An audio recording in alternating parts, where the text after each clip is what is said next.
Hello, I'm going to be making some low carb sunflower, I can't talk, sunflower brittle. In my pan, I've already got my butter melted and I have a quarter of a stick of real butter you want to use for this.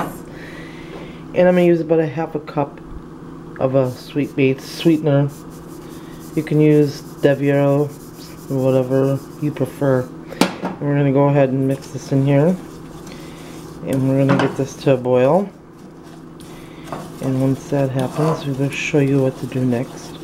If you don't or have never made this before, you may need a candy thermometer to get this up to 300 degrees.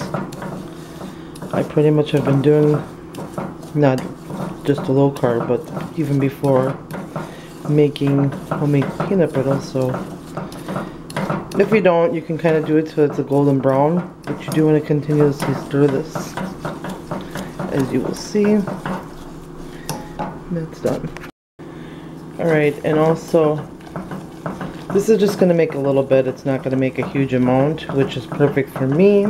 I have a couple low carbers in my household, and this is just going to be our little treat, or also, Christmas time is soon.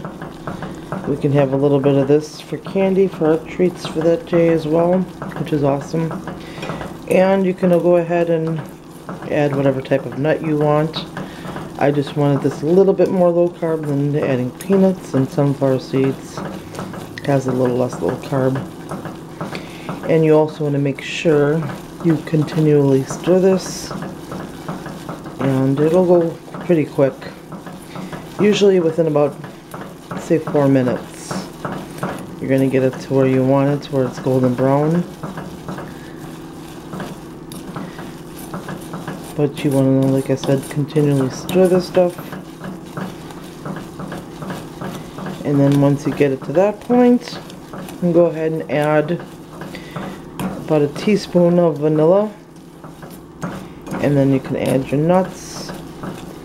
You also would like to make sure that you have some kind of cake pan lined with parch or silpat mat. A pie pan works just as well. And heck, if you have cupcake things and liners, that works just as well. And hopefully you can get a good view on this. It's almost golden brown now. So once that's, you want to hurry up because it goes very quickly. And we're going to add our vanilla and our nuts. And we're going to stir this together. I'm going to make sure I turn off my heat. And then we're going to throw it in the pan and let it set for a few hours. I usually throw mine in the fridge and it'll set really nice. And then you can spread it out how thin, thick, whatever you want it. Alrighty, so I've button panned this in here. Usually I will use parchment for this, but I just couldn't find it, so I used my silpat mat. So it kind of looks a little bit discombobulated. And as for nuts, you want to use probably about 1/8. I normally use a little bit more because I like it a little bit chunky. I like to have a lot of nuts in there. But yep, and let this sit and cool. You can put it in the fridge, you can let it sit out for a couple hours, and then you crack it, or you can leave it and eat it like that, or however you want to eat it. I will show you what it's done. I'll kind of crack it open a little bit, and I usually smash it in pieces. I'm weird. Alrighty, there's a little piece I broke off just to show you. Mine, yeah, it is a little hard, but this is the way I like mine.